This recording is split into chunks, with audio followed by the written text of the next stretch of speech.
Doctor, buena tarde.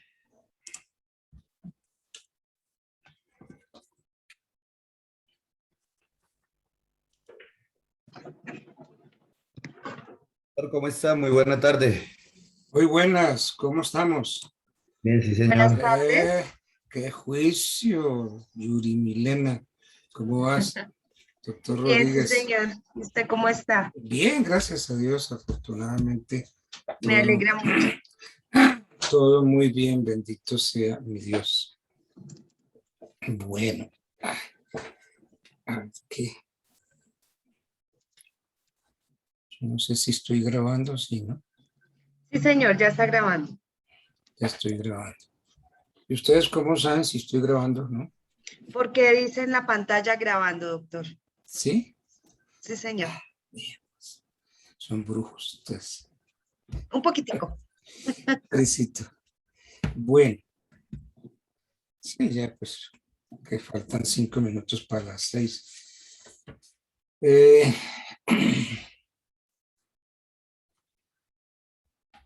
Pues estás tú, Yuri Milena, Jerry Rodríguez, Adriana Vargas. No han llegado los demás. Bueno.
Bueno, son las 6 de la tarde en punto.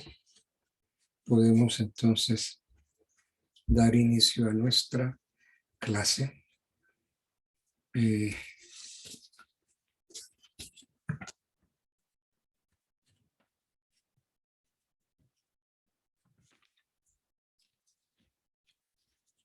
Profe, buenas noches, ¿cómo está? Buenas tardes.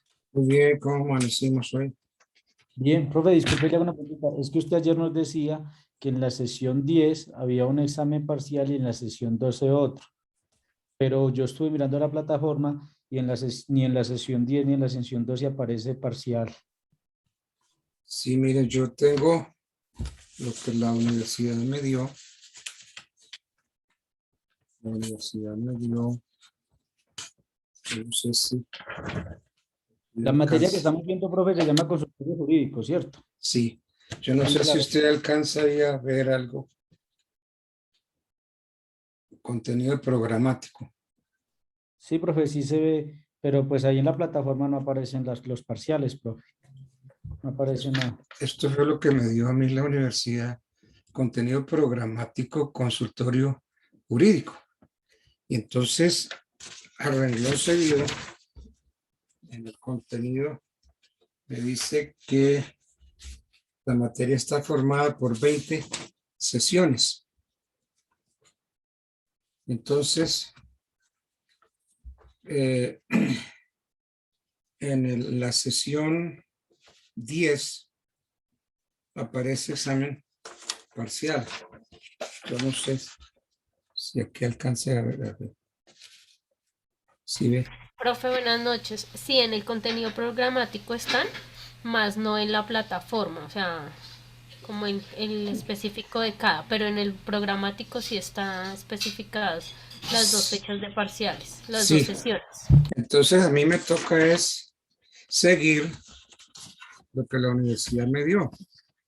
A mí me dijo, mire, aquí está su contenido programático para que usted lo desarrolle. Entonces, por eso les digo que en la sesión 10 hay un examen parcial. En la sesión 12 hay otro examen parcial. En la sesión 20 hay un examen final. Entonces, esos son los exámenes. Profe, entonces en ese entendido, ¿usted nos subiría a la plataforma el parcial o cómo sería? Pues, no como que eso le toca a cada uno subirlo a la plataforma. Yo hago el examen. Cada quien va a saber su nota y entonces esa nota yo la subo, presento toda esa nota a la universidad y allá se encargan ellos de ponerles a cada quien su nota. Profe, una pregunta.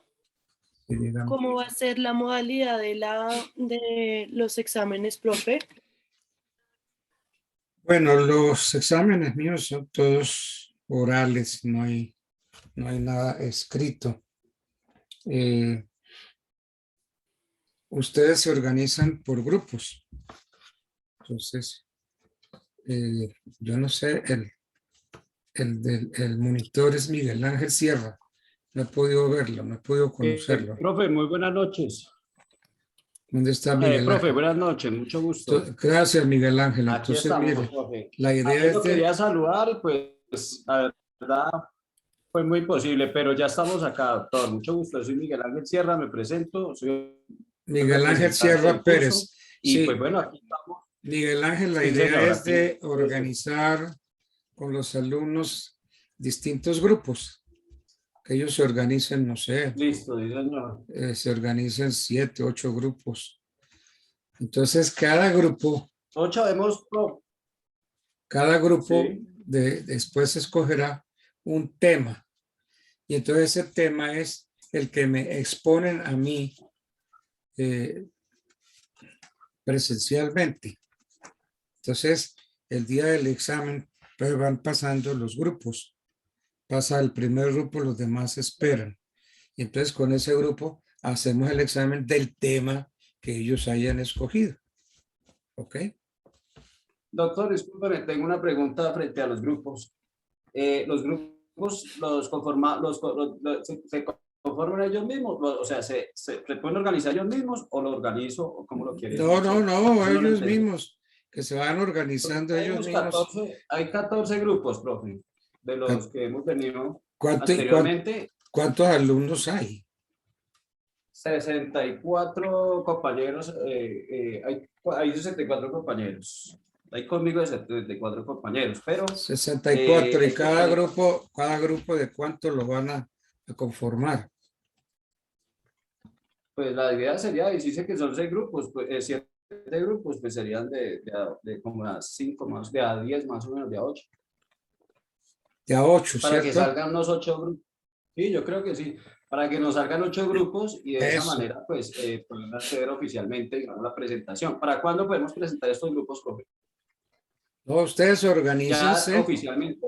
ustedes organícense y entonces cuando se llegue el momento de escoger los temas, entonces, como ustedes ya están organizados y ustedes deciden qué grupo pasa primero. Entonces el grupo formado por Decir Algo, por Juan Camilo Giraldo, por Sierra Santana, por Yuri Alejandra, etcétera. Ellos forman un grupo. Entonces ellos Perfecto. me dirán si van de primero, segundo, tercero. Eso lo escogen ustedes allá. Tú organízame eso. ¿Ok? Perfecto, profe. Entonces, pues ya para terminar, para continuar con la clase, pues ya los compañeros ya escucharon, para que por favor vayamos organizándonos y me van pasando la lista como siempre lo hemos hecho, para ir organizando los grupos y poderlos presentar al profesor oficialmente. Entonces, compañeros Eso. que estamos presentes para que le comentemos a los otros compañeros. Muchas gracias, profe. Y ya sabe, estamos presentes aquí a su clase. Bienvenido y pues Muchas gracias, gracias, Miguel profe, Ángel. porque vamos a aprender bastante de su Muchas gracias, Miguel Estamos Ángel. presentes, ¿oyó? Eso, gracias, señor. Eso es como Que sigamos hacia adelante. la idea de hacer un Progreso. cursito Gracias. bueno. Sí, señor. Yo tengo que pues seguir el contenido Oiga, la Rosa, programático. tengo una pregunta, qué pena. Sí, es que por decir, hablo por mí, yo no estoy en ningún grupo, entonces quisiera saber si esto lo van a hacer por el chat que estamos ahorita viendo la materia o lo van a hacer por su chat interno que tienen pues ustedes los estudiantes que han venido recorriendo toda la carrera desde el primer semestre, porque pues ahí quedo yo perdido también, entonces si pueden hacerlo en el chat del Zoom sería buenísimo, porque pues yo me he tratado de... Jerry, Sí, discúlpeme, le voy a dar mi número de teléfono ya se lo he enviado 2 veces. Con mucho gusto yo lo puedo organizar en un grupo. gracias, Y muy pues de esa amable. manera nos organizamos nosotros para que el profesor pueda continuar con la clase. Entonces, por favor, ya le escribo mi número y ya lo agrego a un grupo, tranquilo. Para eso Gracias. estamos. Entonces, sí, profesor, con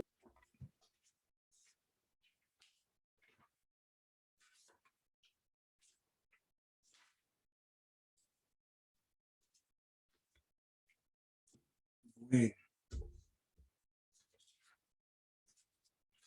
Ok.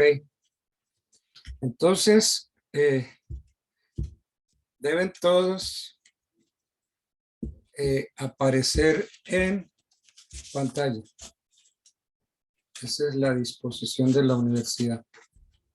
Que todos tenemos, cuando estemos en clase, aparecer en pantalla, todos. Laura Baracaldo no ha crecido todavía. Laura Baracaldo tiene ahí como unos 7, 8 años por ahí. Yo no creo que Laura Baracaldo, alumna mía de 7, 8 años, yo la veo más o menos así de la edad. ¿Dónde está Laura Baracaldo? Buenas noches, doctor. Entonces, ¿para qué me pone esa foto de cuando? ¿Qué edad tenía usted en esa foto? No es mi hijo, doctor, sino que no la he podido quitar del Bueno, Zoom. Es perfecto. la cuenta de mi hijo. Diana Arana, pero pongámosle ñ, Diana Araña. Diana, No, bien. Arana. Arana, bueno. Bueno, es que me equivoco. Es Diana Arana. Eliana Tobar Bermúdez. Te ves muy linda ahí, pero no sé en persona cómo seas. ¿Dónde está Eliana? No la veo. Bueno, ok. Faltan algunos, Lady Milena, Jenny Constanza, Anderson Moreno. Hay que tomar lista, Miguel Ángel, porque es que se van y dejan es la foto, ¿no? Y así no es el cuento. Ok, profesor, usted me dice y empezamos a llamar, digamos, la lista para que Sí, porque, en la hora que es. porque la idea es que ¿Parece? participemos de la clase.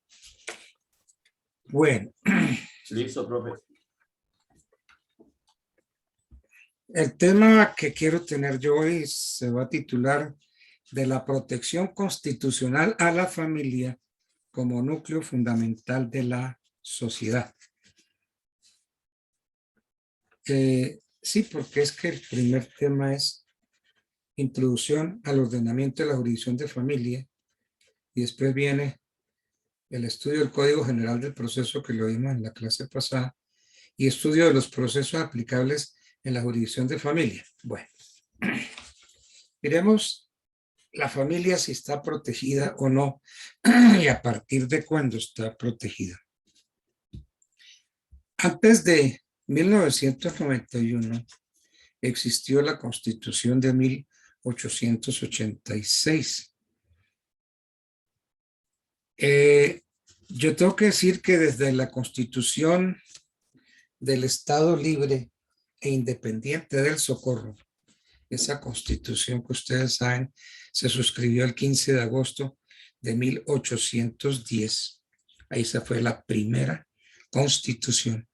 Hasta la Constitución de Caro y Cuervo de 1886. Poco o nada se estableció para regular la familia.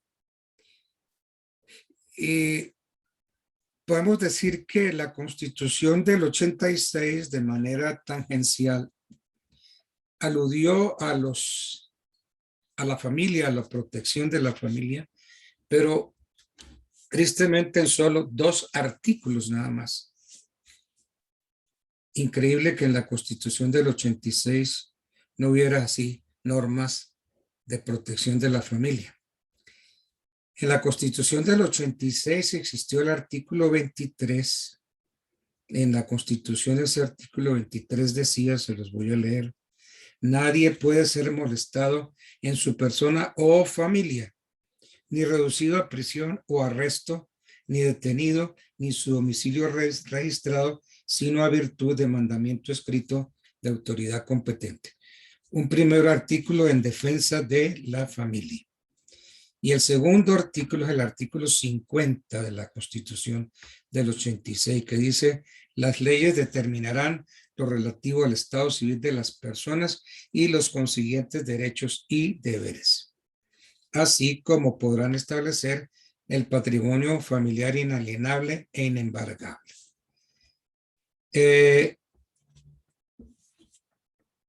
Aparte de esos 2 artículos, ninguna otra norma más se refirió a la familia. El Código Civil, en su artículo 874, se acercó un poco más a la precisión, al concepto, cuando en su inciso segundo del artículo 874 decía la familia comprende la mujer y los hijos, tantos los que existen al momento de la Constitución como los que sobreviven después. Igualmente esa norma dijo, comprende asimismo el número de sirvientes necesarios para la familia. Comprende además las personas que a la misma fecha vivían con el habitador o usuario y a costa de estos, y las personas a quienes se deben alimentos. Eso como protección constitucional a la familia. Ya vino la Constitución del 91 y la situación es distinta. No solo está definida en el artículo 42, miremos a ver, la Constitución Nacional. Miremos artículo 42. El artículo 42 de la Constitución dice: la familia es el núcleo fundamental de la sociedad. Se constituye por vínculos naturales o jurídicos, por la decisión libre de un hombre y una mujer. Oígase bien eso. De la decisión libre de un hombre y una mujer de contraer matrimonio o por la voluntad responsable de conformarla. El Estado y la sociedad garantizan la protección integral de la familia. La ley podrá determinar el patrimonio familiar inalienable e inembargable. La honra, la dignidad y la intimidad de la familia son inviolables. Entonces, tenemos los derechos sociales, económicos y culturales de la familia. Y la familia es el núcleo fundamental de la sociedad. Así lo define el artículo 42 de la Constitución.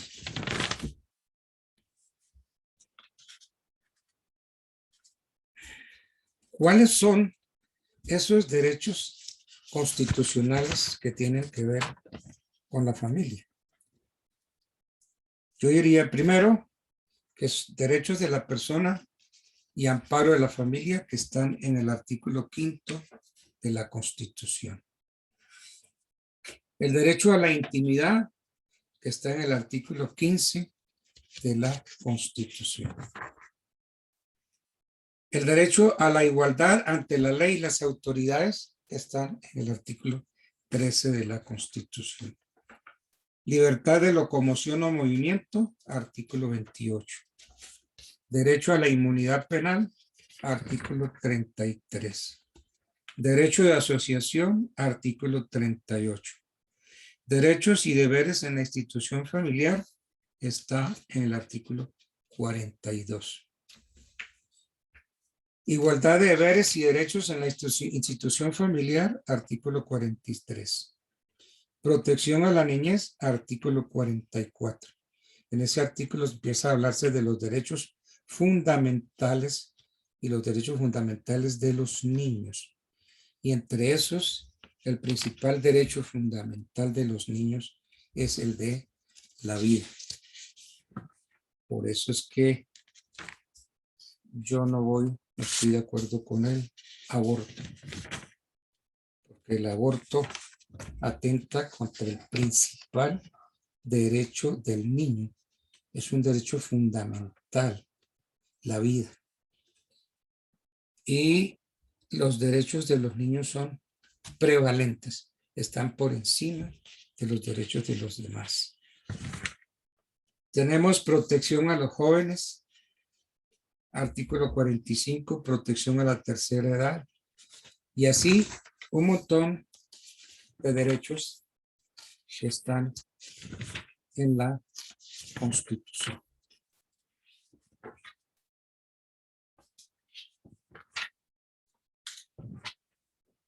No nos vamos a meter a analizar los distintos tipos de familia porque no nos dice que hagamos eso.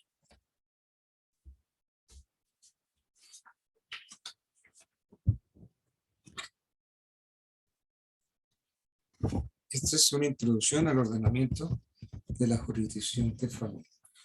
Ayer miramos aspectos generales del Código General del Proceso. Y estudio de los procesos aplicables en la jurisdicción de familia. ¿Cuáles son los procesos aplicables en la jurisdicción de familia? Los procesos declarativos. Los procesos declarativos que lo conseguimos en el Código General del Proceso.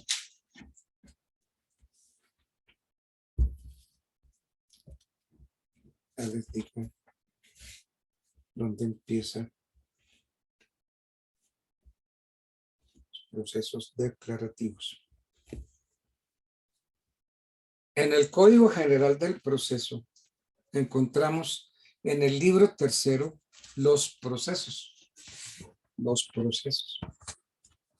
El primer proceso es el proceso declarativo, que se lleva a través del proceso verbal. Entonces dice el artículo 368 del Código General del Proceso. Asuntos sometidos al trámite del proceso verbal. Se sujetará al trámite establecido en este capítulo todo asunto contencioso que no esté sometido a un trámite especial. Antes del Código General del Proceso, se hablaba era del proceso ordinario. Entonces, en el Código de Procedimiento Civil está el artículo 396 que habla del proceso ordinario. Dice, se sujetarán al trámite establecido en este capítulo, dice el artículo 368 del Código General, todo asunto contencioso que no esté sometido a un trámite especial. ¿Qué comentario le puedo yo hacer al 368 del Código General? Si tenemos en cuenta que a partir del Código General desaparecen múltiples trámites que estaban establecidos en forma dispersas en leyes especiales, hay que reconocer ahora que la mayoría de los procesos contenciosos que se someten al Código General de Proceso han de seguir el trámite del proceso verbal. Entonces, en el 368 ustedes encuentran el proceso verbal. Porque aparte de este, solo subsisten el proceso verbal sumario, el de expropiación, el de deslinde y amojonamiento, el divisorio y el monitorio. Y los procesos contenciosos de mínima cuantía se sujetan al trámite del proceso verbal sumario. Y entonces en el 369 encontramos ya lo relativo a la demanda, el traslado de la demanda, etcétera, etcétera. Bueno. Entonces, los procesos declarativos. En estos procesos declarativos que estamos viendo en el Código General del Proceso, artículo 368 y siguientes, ¿qué se busca con esos procesos declarativos? Se busca que se declare un derecho. Entonces, el proceso declarativo, ¿qué busca? Que se declare un derecho. Por ejemplo, el derecho de petición de herencia, el derecho de divorcio, el derecho de custodia de los niños, de los menores. Otro proceso que está también para la jurisdicción de familia es el proceso ejecutivo, porque con el proceso ejecutivo logramos embargar alimentos al padre que no quiere darlos. Y encontramos los procesos liquidatorios, y dentro de los procesos liquidatorios que tienen que ver con la familia está la sucesión, la liquidación de la sociedad conyugal, liquidación de la sociedad patrimonial entre cónyuges. Y aquí hay que meterle la liquidación de la sociedad entre compañeros permanentes. Y están los procesos de jurisdicción voluntaria, que lo que busca es corregir un error que se haya tenido en el registro civil. Entonces, esos son los procesos aplicables a la jurisdicción de familia.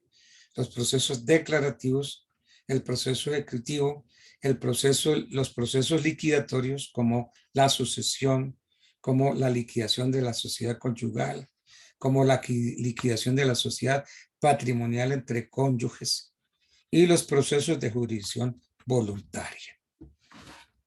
Bueno. Sesión 3. Estudio de la normatividad aplicable al proceso de alimentos. Siguiendo pues al Código General del Proceso, ubiquémonos en el artículo 397 del Código General.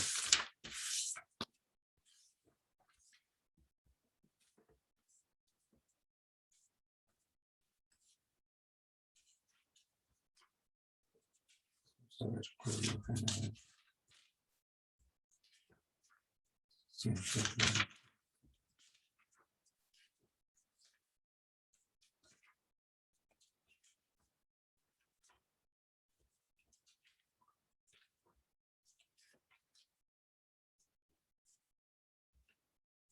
En el 397 encontramos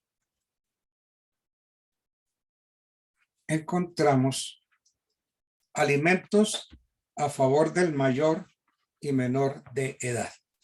Entonces, nos dice la sección tercera, estudio de la normatividad aplicable al proceso de alimentos.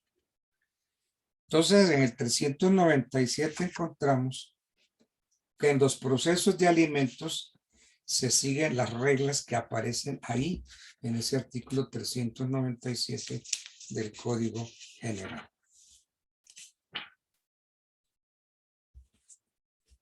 Pero no habla más de alimentos.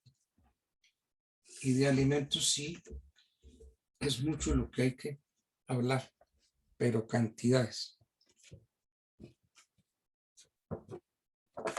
¿Qué podemos decir de los alimentos?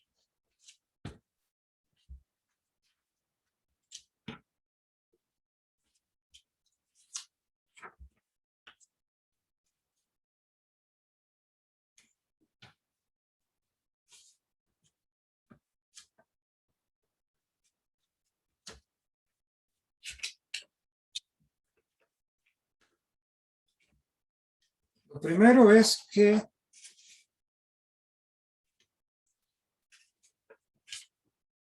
bueno, antes de entrar a ver a quiénes sean alimentos según el código.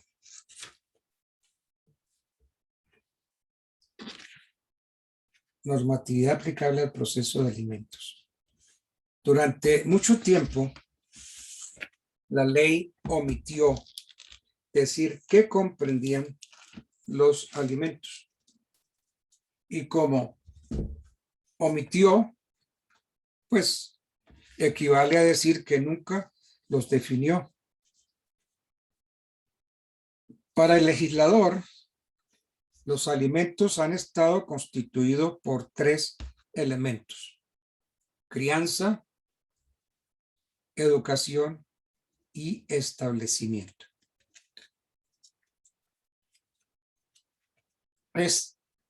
Si al hablar de crianza, hablamos de lo que corresponde a la alimentación, porque yo veo que son términos sinónimos: mantener, atender, cuidar, mimar, sustentar, sostener. Entonces, dentro de eso les dije yo que para el legislador los alimentos han estado constituidos por tres elementos básicos: crianza, educación y establecimiento. Entonces, dentro de la educación están unos alimentos. Lo que pasa es que les damos el nombre de educación. Por ejemplo, enseñar, educar, instruir, formar, dirigir. Entonces, el legislador optó por denominar esos alimentos con el nombre de educación. Entonces, dentro del concepto de alimentos está la educación. Crianza, educación y establecimiento.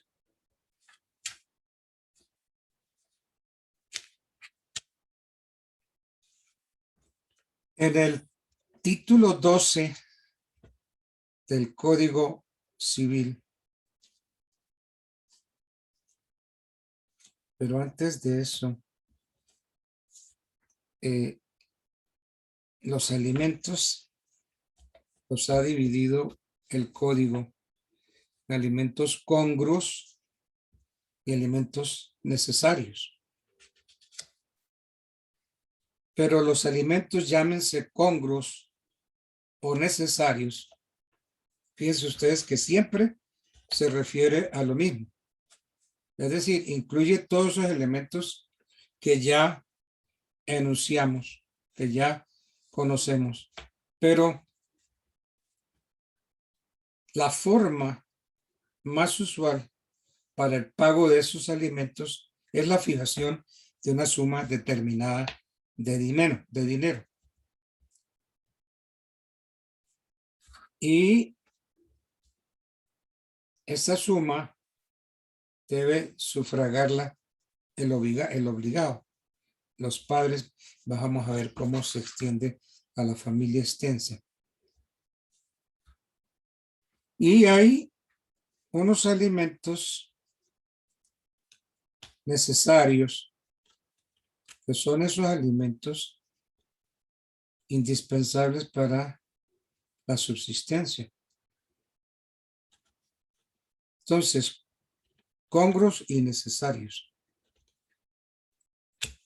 Dentro de esos alimentos necesarios, hay unos que no son tasables en dinero, pero son alimentos. Pero hay quienes dicen que no hacen parte integrante de los alimentos, como por ejemplo, la orientación, el buen ejemplo, la corrección. Como no son tasables en dinero, pues dicen algunos que no hacen parte integrante de los alimentos.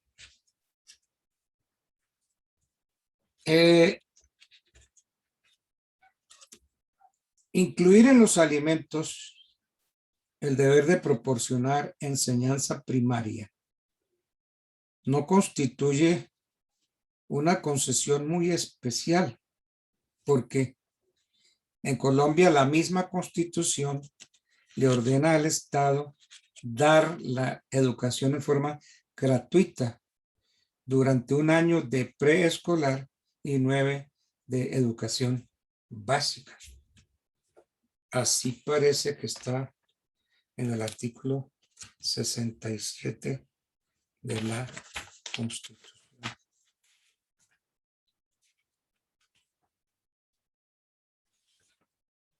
Artículo 67 de la Constitución. La educación es un derecho de la persona y un servicio público que tiene una función social. Con ella se busca el acceso al conocimiento, a la ciencia, a la técnica y a los demás bienes y valores de la cultura. La educación formará al colombiano en el respeto a los derechos humanos, a la paz y a la democracia, y en la práctica del trabajo y a la recreación para el mejoramiento cultural, científico, tecnológico y para la protección del ambiente. El Estado, la sociedad y la familia son responsables de la educación, que será obligatoria entre los 5 y los 15 años de edad. Obligatoria entre los 5 y los 15 años de edad, y comprenderá como mínimo 1 año de preescolar y 9 de educación básica. Y la educación será gratuita en las instituciones del Estado sin perjuicio del cobro de derechos académicos a quienes puedan sufragarlos. Entonces tenemos aquí la educación. Bien. Entonces la educación, pues son alimentos, ¿no? El problema es que como no se puede tasar, ¿no?, la orientación, el buen ejemplo, no son tasables en dinero, entonces dicen que no hacen parte integrante de los alimentos.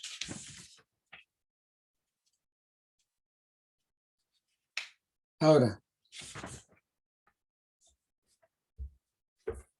Volvamos otra vez para que se vea. Artículo 67 nuevamente.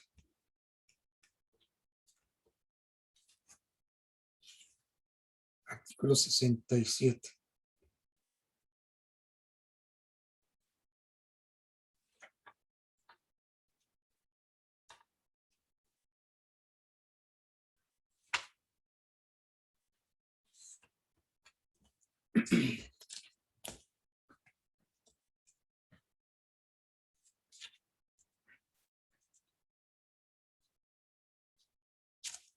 Además de la enseñanza primaria,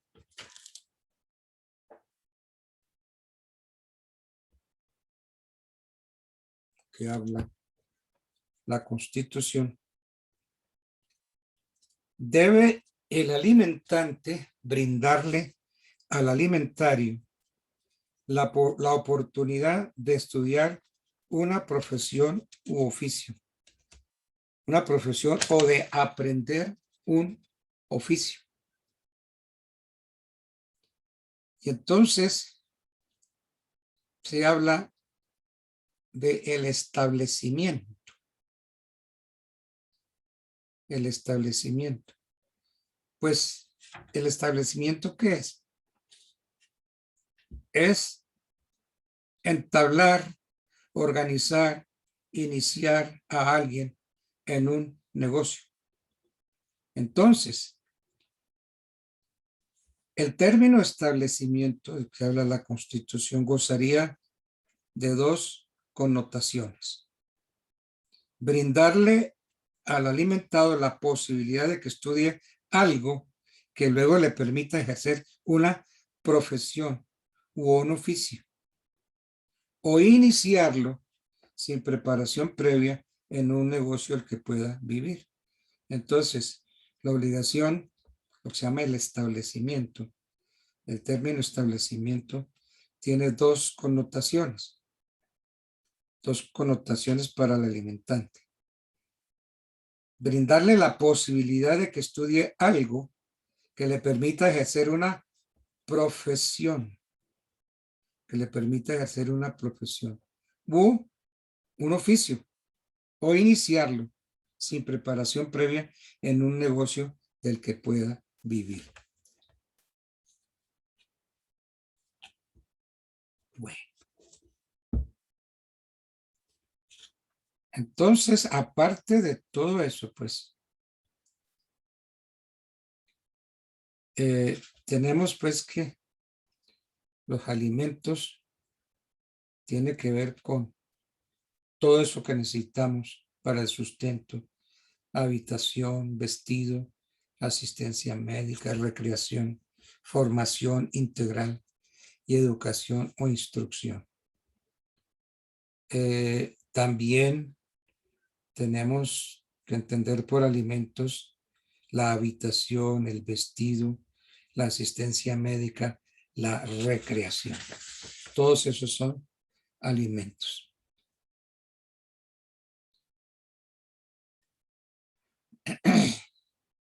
Hay un derecho que está en cabeza de la mujer embarazada. La mujer que está embarazada tiene derecho a reclamar alimentos en favor del hijo que está por nacer.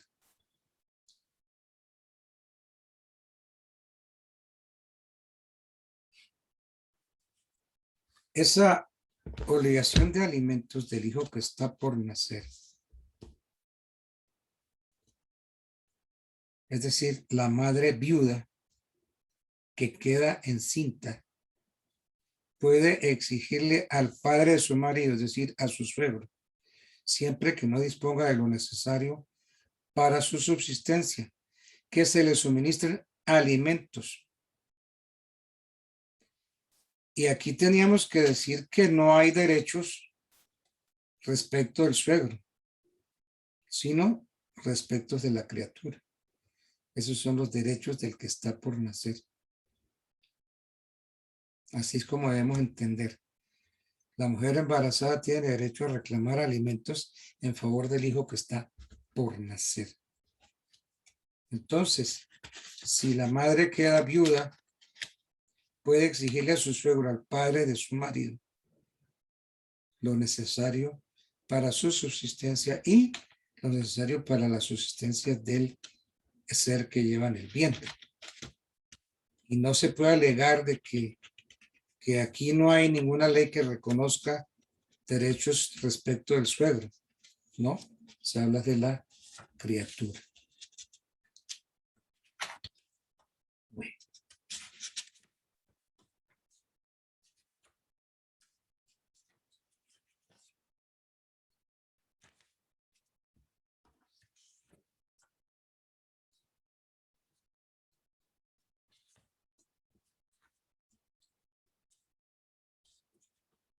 Sigamos analizando los alimentos.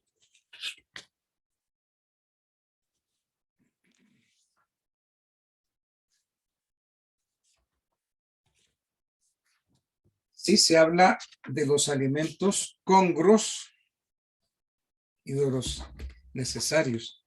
Realmente esa palabra congruo es una palabra extraña,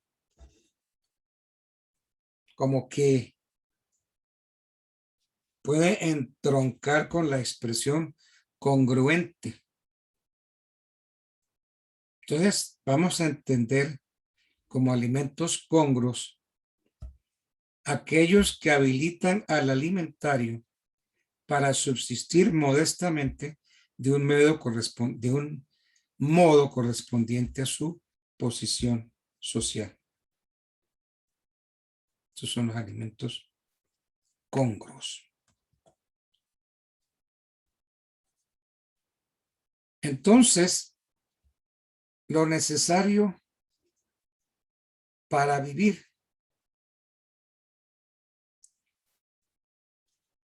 Lo necesario para vivir constituye lo esencial, lo vital, lo preciso, lo básico.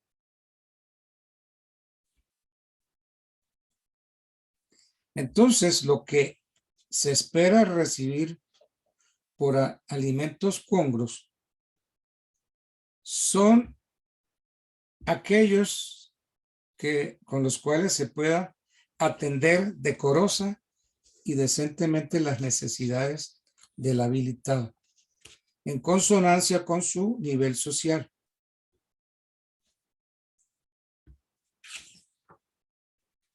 Los congruos y los necesarios, pues ya sabemos que es la yuca, la papa, el arrocito.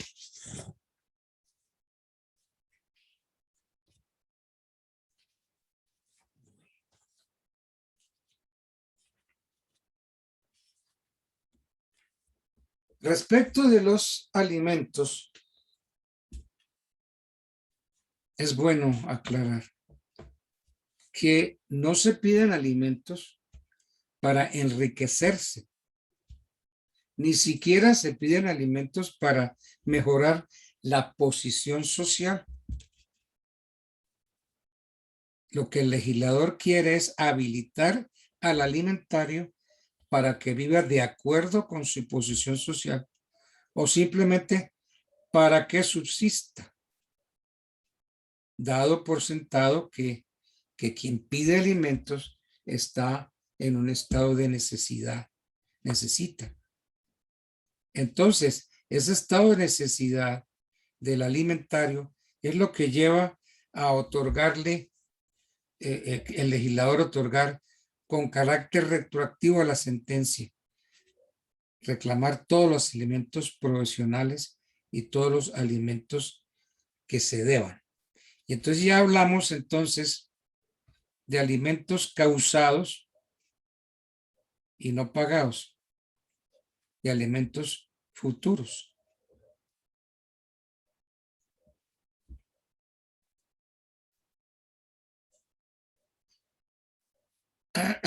Hay un problema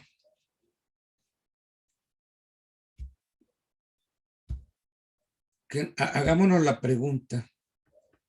¿Por qué siendo de orden público el derecho a pedir alimentos permite la ley que se negocien las pensiones causadas y no pagadas? Entonces, la ley ha pensado en la existencia misma de quien con los alimentos se beneficia. Entonces, no puede prohibirle su venta, su cesión o renuncia. Entonces, las cantidades que deja de percibir el alimentario se convierten en un crédito a su favor, y ese crédito a su favor es el que se puede enajenar o simplemente se puede renunciar. De todas formas, la negociación de esos alimentos causados y aún los no causados es permitida por el artículo 2474 del Código Civil. Sí, se obtiene autorización judicial. Entonces, lo que autoriza el juez es la forma de pago de esos alimentos. ¿Quiénes son los beneficiarios de los alimentos?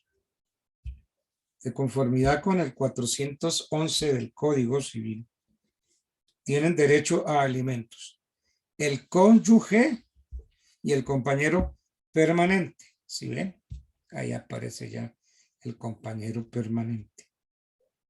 El cónyuge divorciado o separado legalmente o de hecho sin su culpa.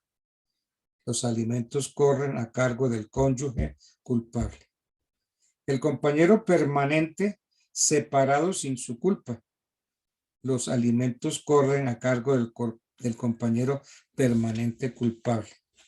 Los descendientes, los ascendientes, los hermanos legítimos, el que hizo una donación superior a 50 salarios mínimos, si no lo hubiera revocado o si no hubiera sido rescindida.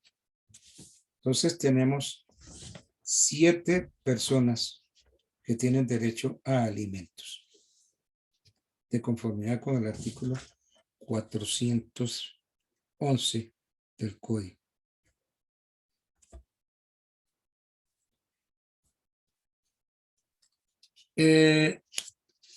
¿Por qué a esas personas? Porque con ellos hay sentimientos de gratitud, de solidaridad y de consanguinidad. Son factores determinantes para pedir alimentos.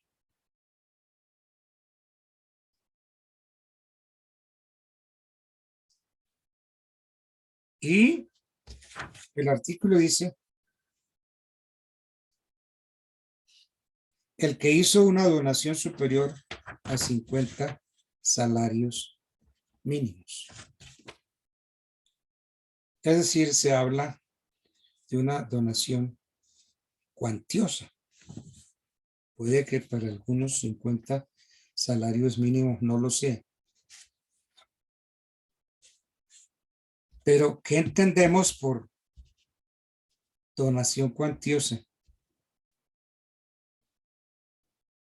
Eso depende de las condiciones de quién la hace y de quién la recibe.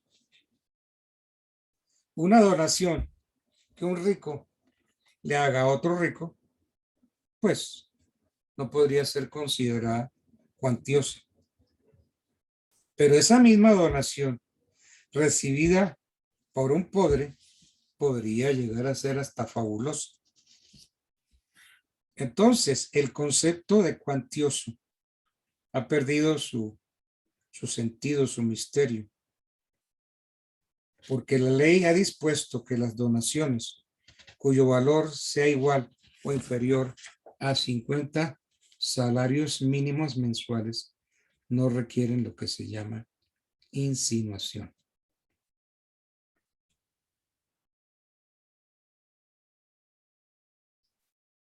Insinuación. En la insinuación hay que ver el decreto 1712 de 1989.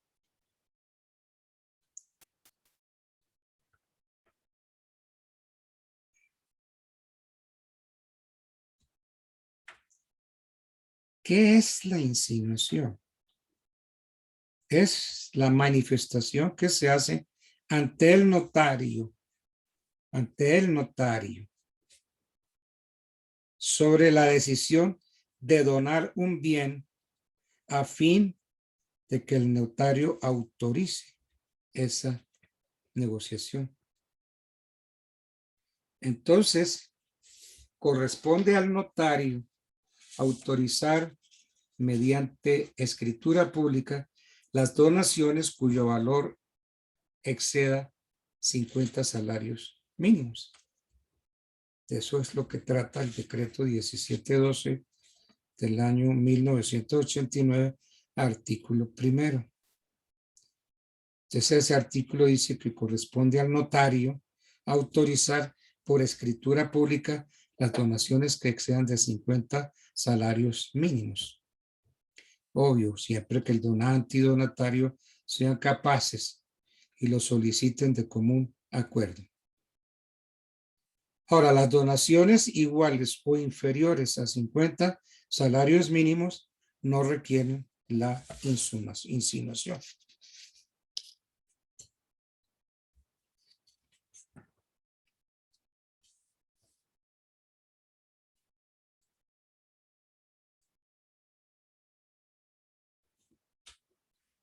Respecto de los alimentos entre compañeros permanentes, aquí tenemos que decir que el legislador tiene una omisión. Solo a ligereza del legislador puede deberse su omisión en torno a los alimentos entre compañeros permanentes, porque es que en verdad no es comprensible que les permita aspirar a gananciales, pero que no los autorice para pedirse alimentos. Después, entonces, la ley habla de los alimentos entre consanguíneos. Los alimentos entre consanguíneos. Están los ascendientes, están los descendientes.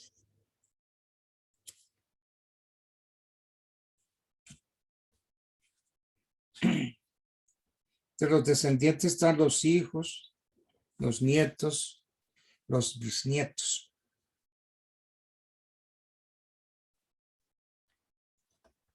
Todos ellos tienen pues derecho a pedir alimentos. Tenemos que hablar que tienen derecho los descendientes legítimos y extramatrimoniales del hijo extramatrimonial. De eso trata el numeral quinto del artículo 411 del Código Civil.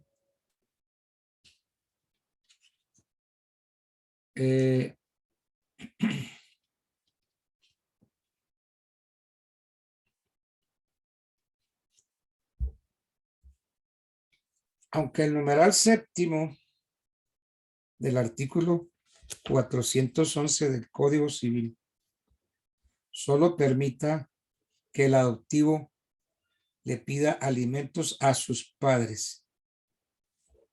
Tenemos que decir que no existe duda en torno al derecho que cuando ellos falten, lo asiste para pedirles alimentos a los ascendientes de sus padres adoptivos. Así es como se interpreta hoy el artículo 411, repito. El numeral séptimo del artículo 411 del Código Civil. Busquemos artículo 411 del Código Civil.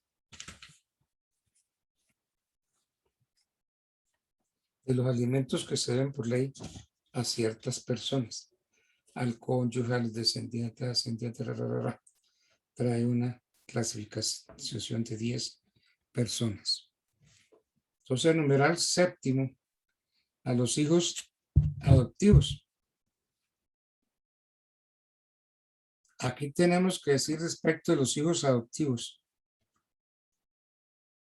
Aunque este numeral séptimo, el 411, solo permita que el adoptivo pida alimentos a sus padres. Pues preguntémonos, ¿y si ellos faltan qué?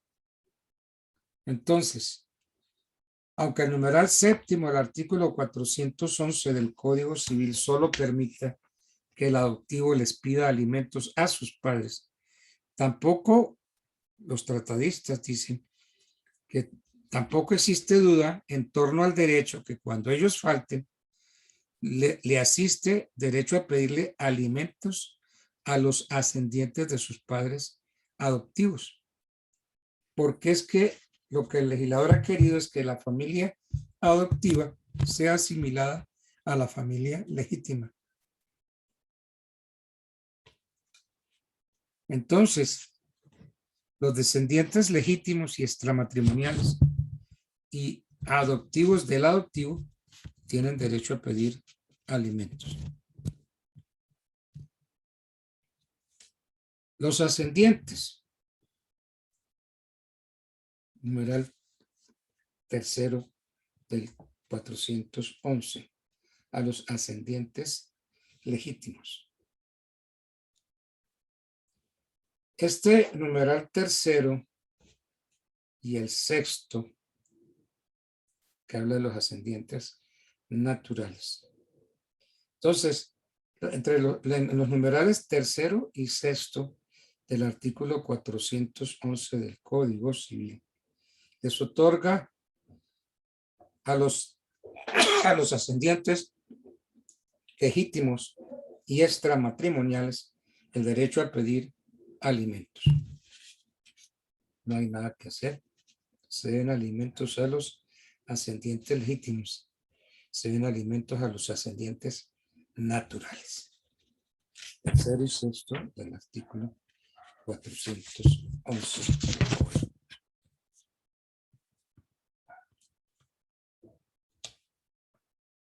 Entonces, ¿cuáles son los títulos para recibir alimentos? Cónyuge, descendiente legítimo, ascendiente legítimo, todos los que nombra el 411. Y el 416 del Código, 416 del Código nos dice el orden, el que para pedir alimentos reúne varios títulos de los expresados en el artículo 411, solo podrán hacer uso de uno de ellos observando el siguiente orden de preferencia. El orden de preferencia en el otorgamiento de los alimentos.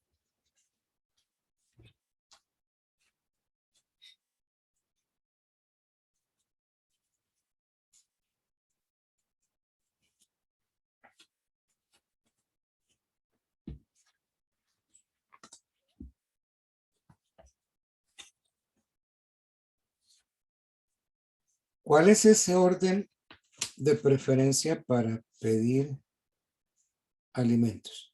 Dice el 416.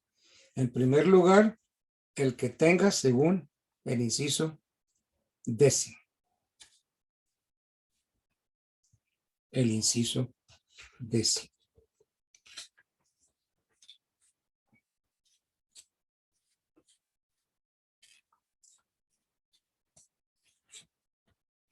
El inciso 10 o el numeral 10 del 411 es el al que hizo una donación cuantiosa si no hubiera sido rescindida o revocada. Entonces, el orden para pedir alimentos lo tiene, en primer lugar, al que hizo una donación cuantiosa.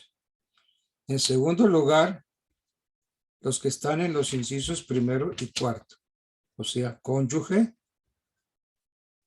y a cargo del cónyuge culpable al cónyuge divorciado o separado de cuerpo sin su culpa. Y así. Y en el del inciso noveno,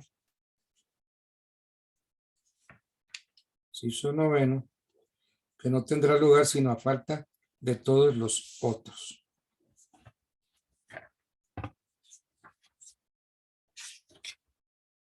Ese es el orden en el cobro de los alimentos.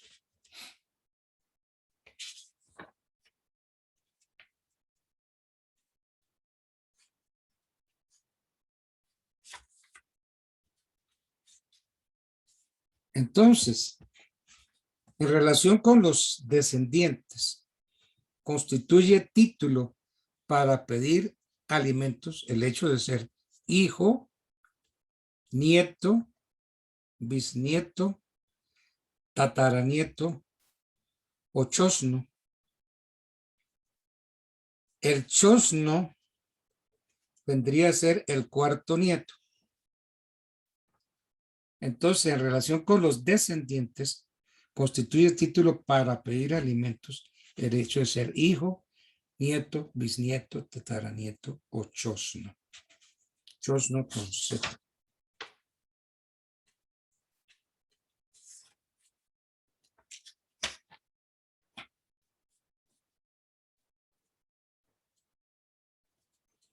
Bueno, ¿cómo termina el derecho de pedir alimentos?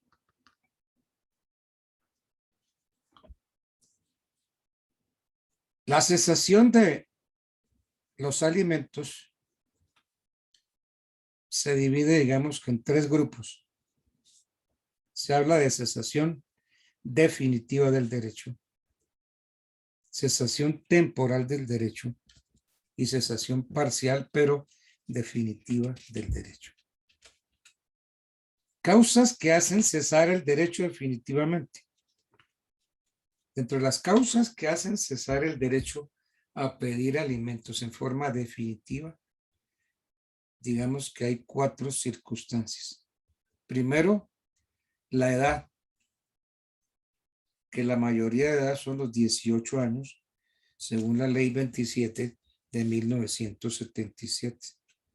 Entonces, para la ley, los alimentos se entienden concedidos hasta la mayoría de edad, o sea, los 18 años de que trata la ley 27 del 77.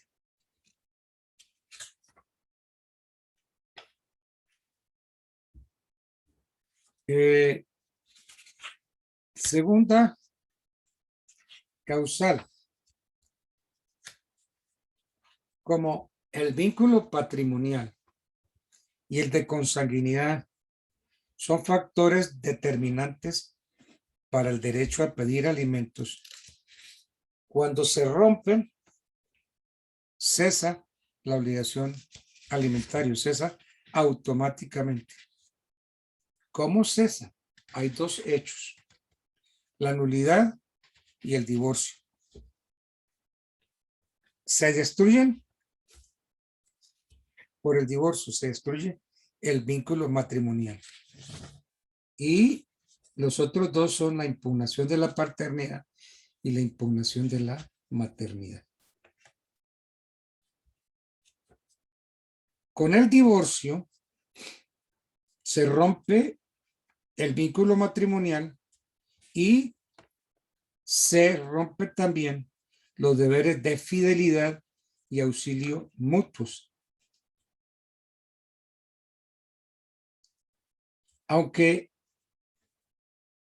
la ley dispone que el cónyuge culpable de divorcio debe pagarle alimentos al cónyuge inocente.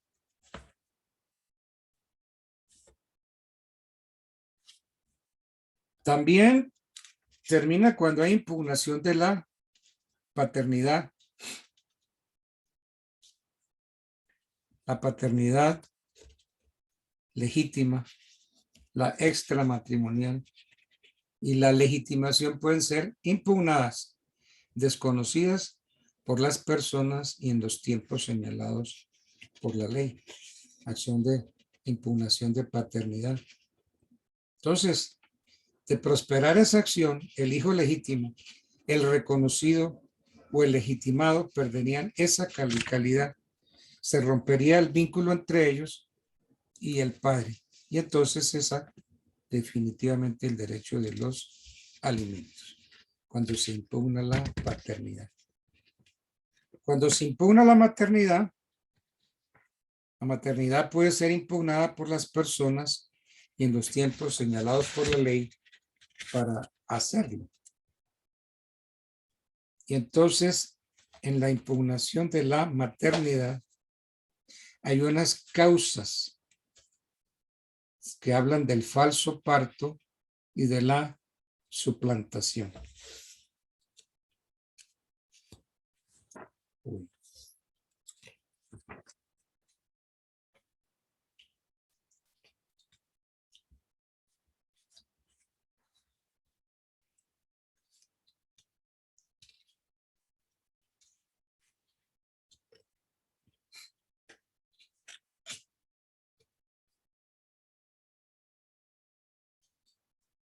¿Qué sanciones encontramos por el incumplimiento de los alimentos? No cumplir con la obligación alimentaria es un asunto cuya trascendencia resalta si solo tenemos en cuenta que la sancionan las leyes civil y penal. Desde el punto de vista civil, el hecho está señalado en el artículo 154, numeral segundo, como causal de divorcio. En el 315, numeral tercero, como causal de emancipación judicial. En el 1025, numeral tercero, como causal de indignidad para suceder. Entonces, en el divorcio encontramos en el artículo 154 que son causas graves de divorcio.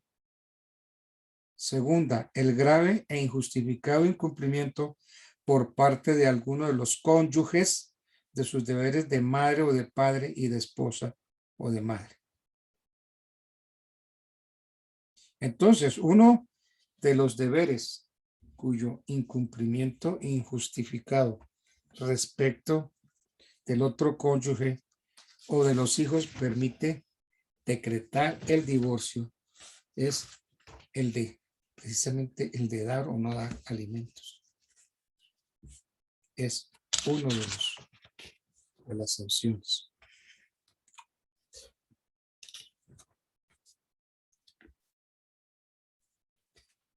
Hoy tenemos pues una sanción civil que pues nos da derecho a cobrar los alimentos, la acción ejecutiva. Una sanción laboral también, pero hay una sanción penal y hoy está erigida en un delito penal: la inasistencia alimentaria. La inasistencia alimentaria. Quien se abstenga de dar alimentos comete un delito. Este delito, pues algunos lo consideran como un delito de peligro. ¿Cuáles son esos delitos de peligro? Esas son esas infracciones penales que se perfeccionan jurídicamente por una conducta humana positiva o negativa socialmente peligrosa. Eso es más o menos lo que dan a entender los tratadistas. Y entre esos, consultando yo al doctor Vicente Arenas en su obra Comentarios al Código Penal colombiano. la inasistencia alimentaria es un delito de peligro. ¿Cuál es ese delito de peligro? Es el incumplimiento injustificado de los deberes de asistencia económica a la familia.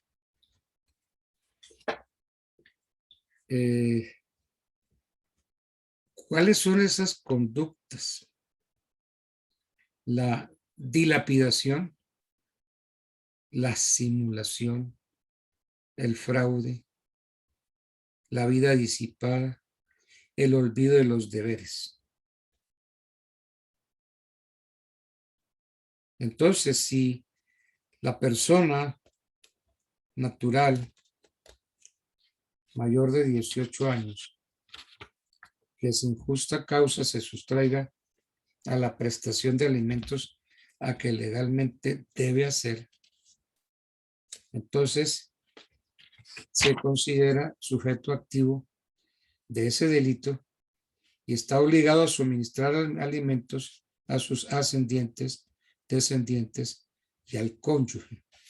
Y si no los hace, entonces trae consecuencias penales.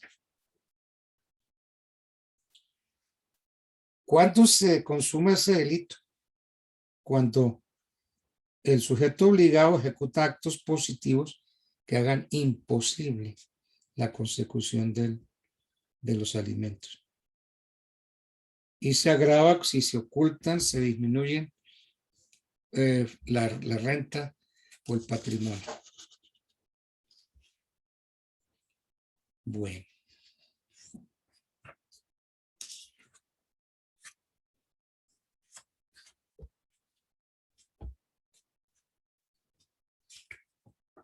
Hay una parte obligatoria, se llama conciliación. La conciliación como un requisito de procedibilidad. Si usted quiere alimentos de una persona, entonces tiene que llamar a esa persona a conciliar.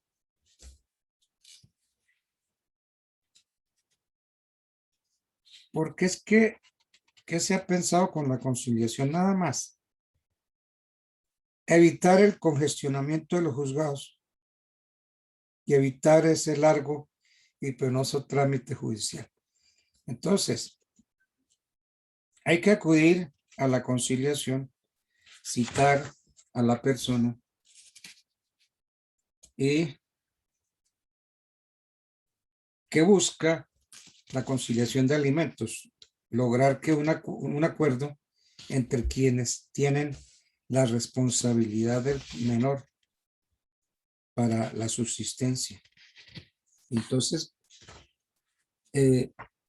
la audiencia para conseguir esa conciliación puede ser motivada por incumplimiento total o parcial en el pago de los alimentos. Entonces hay que ir a la conciliación como requisito prejudicial.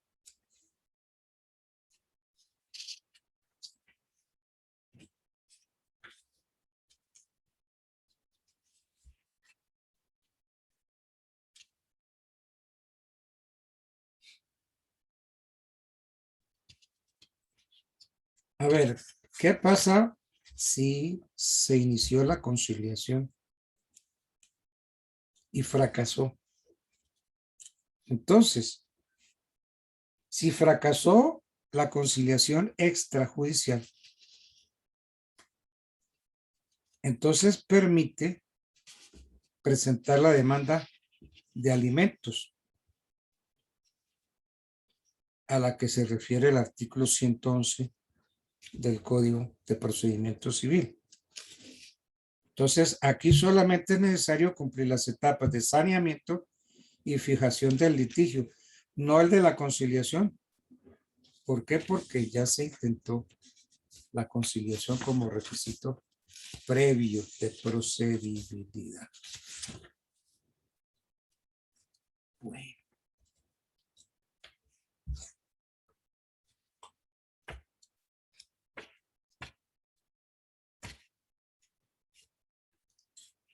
que hay un montón de temas respecto de los alimentos.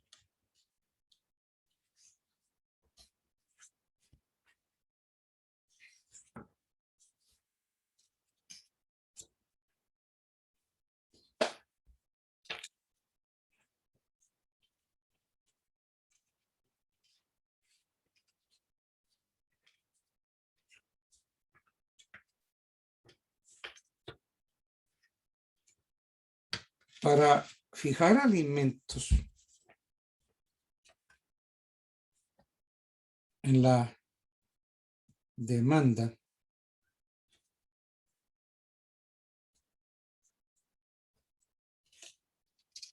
se debe tener muy claro o expresar o dejar en claro lo que se llama el fundamento plausible.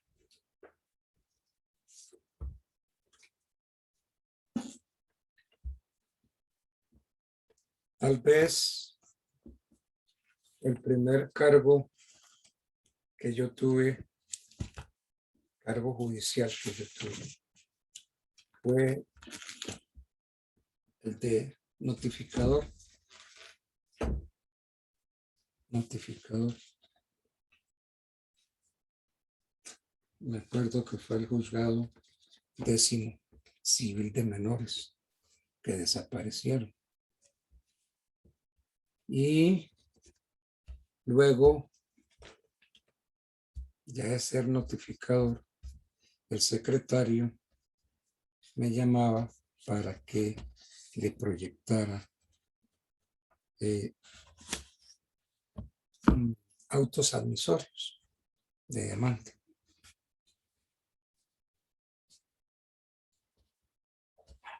Y entonces había algo que yo no entendía. Cuando yo hacía el proyecto de demanda, a mí el secretario me decía, sí, esta está bien porque está muy claro el fundamento plausible. ¿Y qué otra? Mire, también tengo estas y estas. Sí, tiene fundamento plausible. Mire, el fundamento plausible en esta no está muy claro. Y yo les juro que yo no entendía de qué me hablaba el secretario. Fundamento plausible. Sí, hágala porque está claro el fundamento plausible. Entonces, el fundamento plausible que se necesita para demandar la fijación de alimentos implica para el demandante dos obligaciones básicas. Demostrar el vínculo que lo une al alimentante. Y segundo, probar la capacidad económica del alimentante. Entonces son exigencias mínimas para que el juez pueda otorgar el pago de alimentos provisionales. Entonces, eso es lo que se llama el fundamento plausible. Yo no sé si ustedes habrán visto esto o lo habrán leído, el fundamento plausible.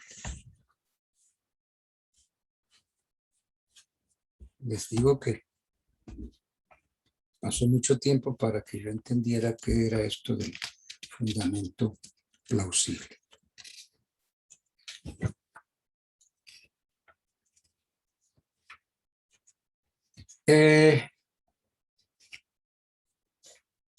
Puede establecerse una cuota fija de alimentos o puede establecerse la constitución de un capital para el pago de los alimentos, que lo menciona el 423 del Código Civil.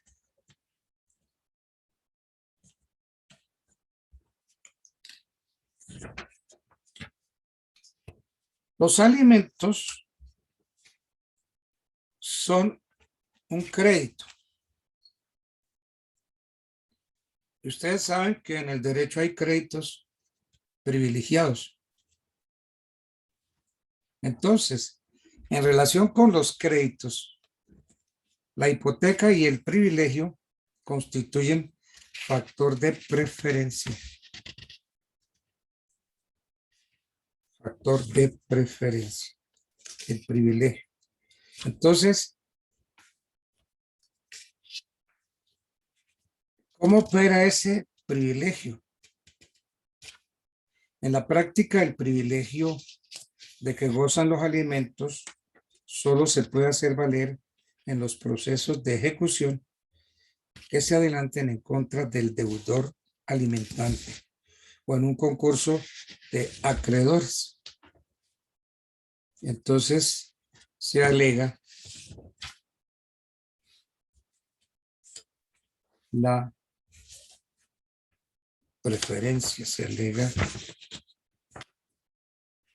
el privilegio.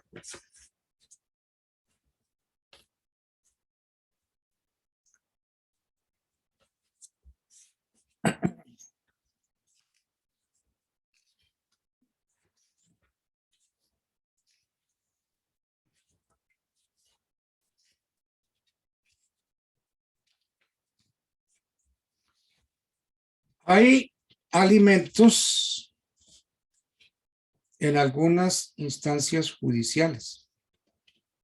Por ejemplo, asuntos civiles como la nulidad del matrimonio. Desde la presentación de la demanda o en el curso del proceso en forma oficiosa o a petición de cualquiera de las partes, el juez debe regular la obligación alimentaria provisional de los cónyuges entre sí y de estos para con los hijos comunes o aprobar el pacto que en tal sentido le presenten las partes. Entonces, eso es la nulidad del matrimonio. En el divorcio, en el auto admisorio de la demanda, puede el juez señalar la suma provisional con que cada cónyuge, según sus capacidades, contribuye para los gastos de habitación y sostenimiento del otro cónyuge, para los gastos de crianza, educación y establecimiento. El juez en el divorcio señala la proporción en que los cónyuges contribuyen a los gastos de crianza, educación y establecimiento. En el proceso de separación de cuerpos se rige por las mismas normas que las del divorcio, pero que ninguna dificultad presenta en relación con los alimentos provisionales o definitivos. En la separación de bienes, en la investigación de la paternidad, en la suspensión y privación de la patria potestad. Entonces, también en los trámites donde ha habido violencia intrafamiliar.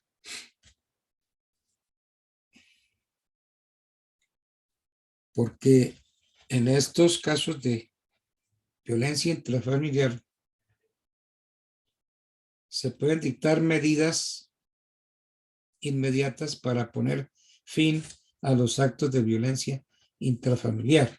Y en la sentencia, el juez podrá no solo resolver lo atinente a custodia y visita, sino fijar la cuota de alimentos en beneficio de menores o del cónyuge.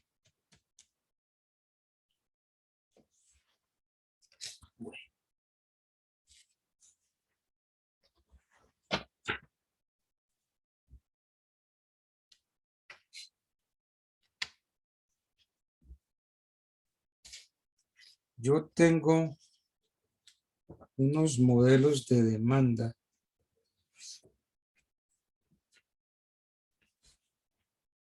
Miguel Ángel, ¿cuál sería la mejor forma para yo darles a ustedes a conocer unos modelos de demandas. Por ejemplo, demanda de fijación de cuota alimentaria para un menor de edad. Demanda de fijación de cuota alimentaria para un mayor de edad. Demanda ejecutiva por alimentos y memorial de medidas cautelares. Demanda de ofrecimiento de alimentos para beneficiario de cualquier edad. Demanda de restitución de cuotas para beneficiario mayor de edad.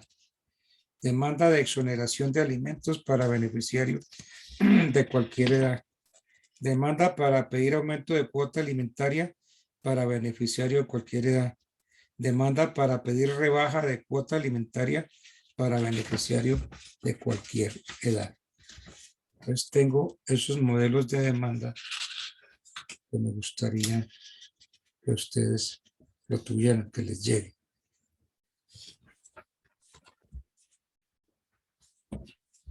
Doc, ¿sabe cómo se podría de pronto que me enviárselos a Miguel Ángel y que Miguel Ángel nos lo enviara al grupo, al que tenemos todos? Bueno, Profe, buenas noches. sí, Sí, cuenta, señor, yo creería que si se le facilita el WhatsApp, por WhatsApp. lo guarda en el archivo y me lo envíe, pues yo lo comparto con los compañeros. Sí, señor, con mucho gusto. Bueno. Bueno.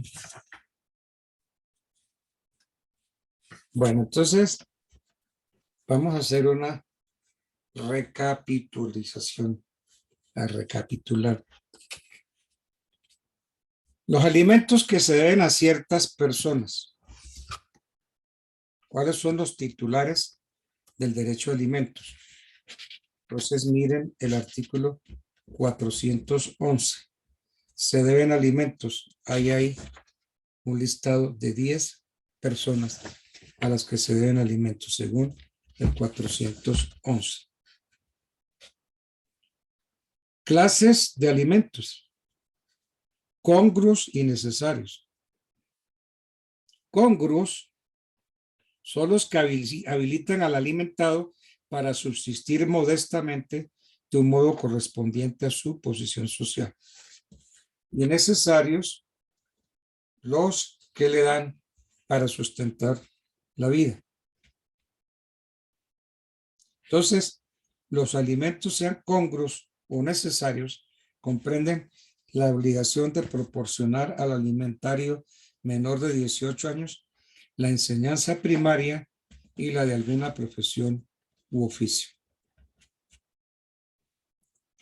En el artículo 414 encontramos que se deben alimentos congruos a las personas designadas en los numerales 1, 2, 3, 4 y 10 del artículo 411. Se deben asimismo alimentos congruos en el caso del artículo 330. En el caso de injuria atroz, cesará enteramente la obligación de prestar alimentos. ¿Y qué entendemos por injuria atroz? Entonces, para efectos del Código Civil, constituye injuria atroz o constituyen injuria atroz los delitos graves y aquellos delitos leves que entrañen ataque a la persona del que debe alimentos. Esos son los delitos que constituyen injuria atroz. Capacidad para recibir alimentos, artículo 415. Dice, los incapaces de ejercer el derecho de propiedad no lo son para recibir alimentos. Esto sí que es curioso y muy simpático. Los incapaces de ejercer el derecho de propiedad no lo son para recibir alimentos. El 416 habla de la prelación de los titulares. 417 de los alimentos provisionales. Dice el 417. Mientras se ventila la obligación de prestar alimentos, podrá el juez o prefecto ordenar que se den provisionalmente, desde que en la secuela del juicio se le ofrezca fundamento plausible.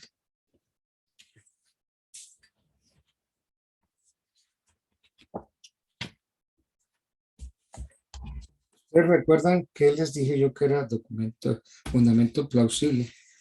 Es decir, hay que probarle al juez competente con un principio de prueba escrita o prueba sumaria que le merezcan su credibilidad. En primer lugar, la necesidad de quien los pide, la relación de parentesco, el supuesto de donde nace la obligación, o sea, el estado civil de casado, y la capacidad económica del obligado. Eso es el fundamento plausible. Por eso a mí el secretario me decía, sí, admita la demanda porque tiene fundamento plausible. Yo no entendía qué era eso. Pero bueno, eso fue mi primer empleo.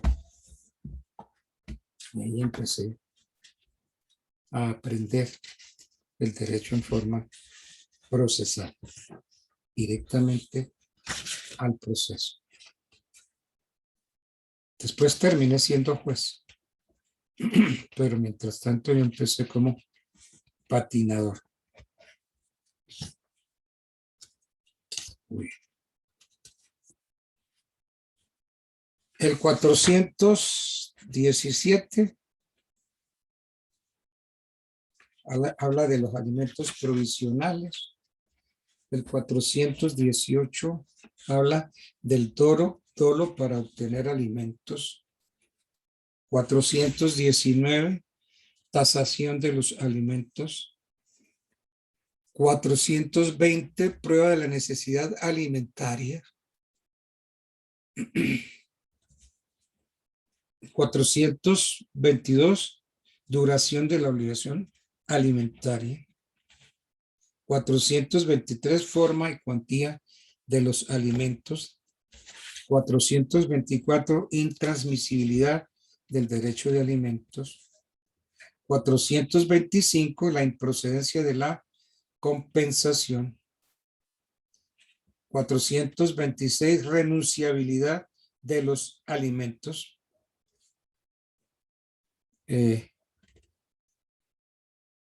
Aquí hay un problemita que dice que las pensiones alimenticias atrasadas podrán renunciarse o compensarse. Si yo puedo, al tenor del artículo 15, renunciar a mis derechos, pero ¿hasta dónde puedo compensar eso? Y algunos dicen que no se puede compensar y otros dicen que sí, que admiten compensación. El artículo 427 nos habla de los alimentos voluntarios.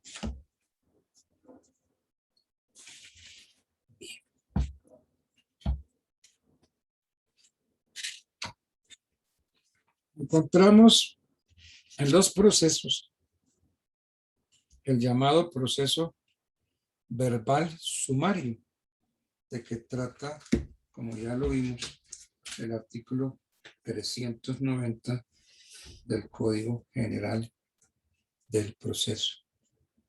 390. Vamos a ver.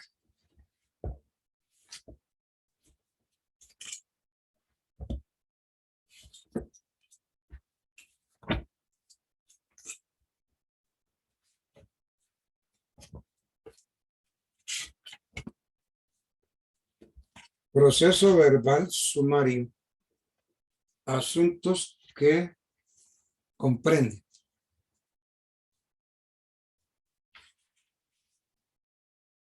Entonces, encontramos en el numeral tercero,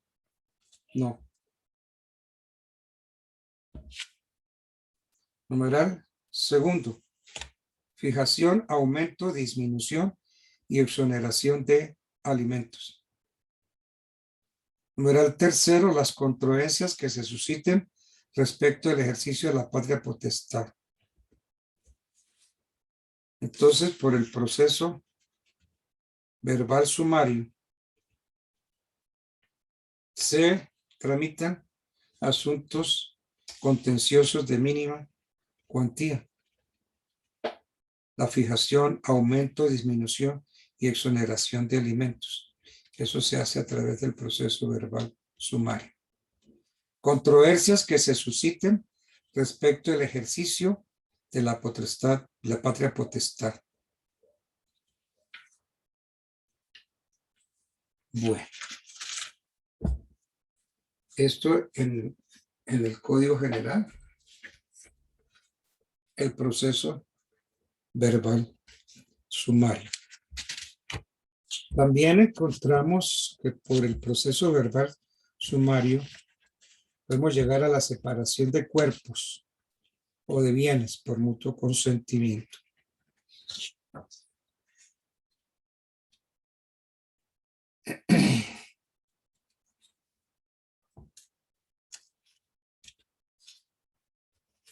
En el artículo 436, demanda, admisión, notificación y traslado.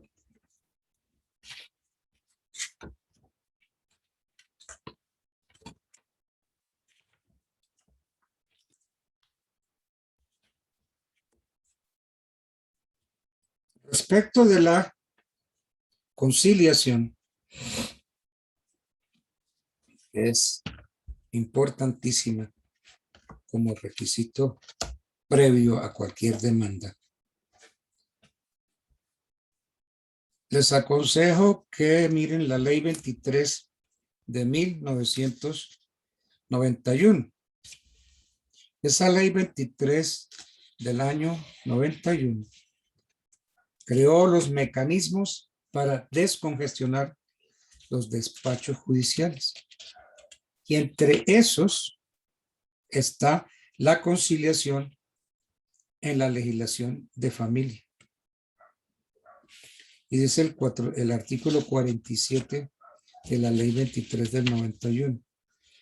Podrá intentarse previamente a la iniciación del proceso judicial o durante el trámite de este, la conciliación ante el defensor de familia competente en los siguientes asuntos: la suspensión de la vida en común de los cónyuges, la custodia y cuidado personal, visita y protección legal de los menores, la separación de cuerpos del matrimonio civil o canónico, la separación de bienes y la liquidación de sociedades conyugales por causa distinta de la muerte de los cónyuges, los procesos contenciosos sobre el régimen económico del matrimonio y derechos sucesorales. Entonces, esta conciliación se adelanta ante el defensor de familia.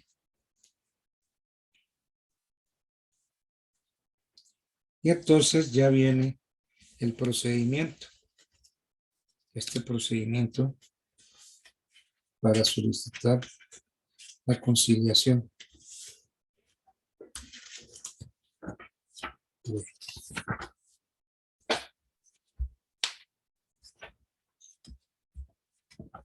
Y digamos que así miramos la parte atinente a los alimentos de que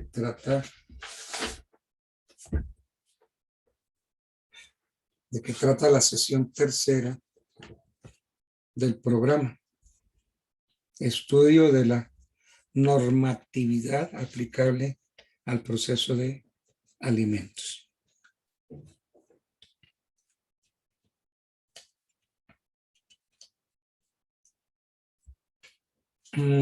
Para la clase de mañana, si ustedes pueden traer, digamos, casos prácticos de procesos de alimentos para verlos mañana, para ver algunos casos prácticos de procesos de alimentos. Por ejemplo, una demanda de alimentos. alguien traiga una demanda de alimentos y entonces la analizamos en clase. Casos prácticos de procesos de alimentos. Porque ya vamos a dejar, mañana dejamos ya los alimentos, que este contenido programático le dio mucha importancia a los alimentos. Porque ya después nos vamos a meter con el divorcio. Y el divorcio por mutuo acuerdo y el divorcio contencioso. Y el divorcio ante juez y el divorcio ante notario. Entonces mañana, Miguel Ángel, que traigan alguna demanda de alimentos y entonces aquí la estudiamos en clase. ¿Ok? Profe, sí, señor. Muchas gracias. El que tenga una demanda de alimentos, y mejor si ya ha sido admitida con mayor razón, para entonces verla aquí en clase, la demanda de alimentos, para ver lo que pide la sesión cuarta del programa, casos prácticos de procesos de alimentos. Porque ya después, en la otra clase me quiero meter es con 2 divorcios, el divorcio de mutuo acuerdo y el divorcio contencioso.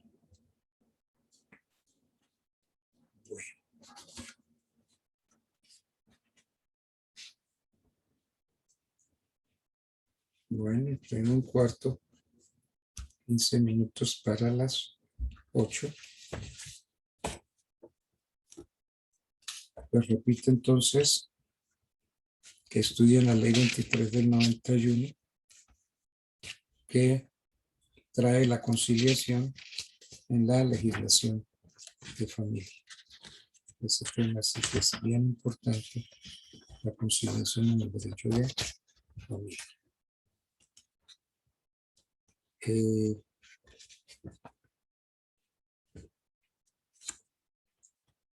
A ver, no sé qué otro tema.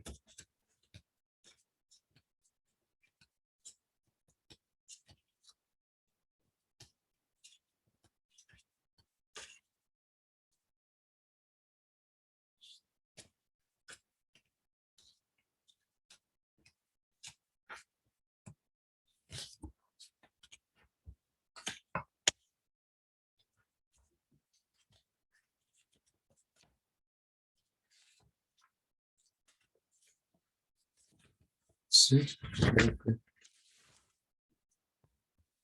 sí, aquí dejamos la clase de hoy. Bueno, bien, entonces, habiendo empezado a las 6 en punto, tenemos derecho de terminar la clase faltando, no sé, mi reloj 15 minutos para las 8. No, señores, una feliz noche. Que descansen. Gracias, profe. Buenas Buenas noches. noches. Igualmente. Gracias, doctor. Buenas noches. Muy amable. Hasta mañana. Hasta mañana. Feliz noche, doctor. Gracias, igualmente.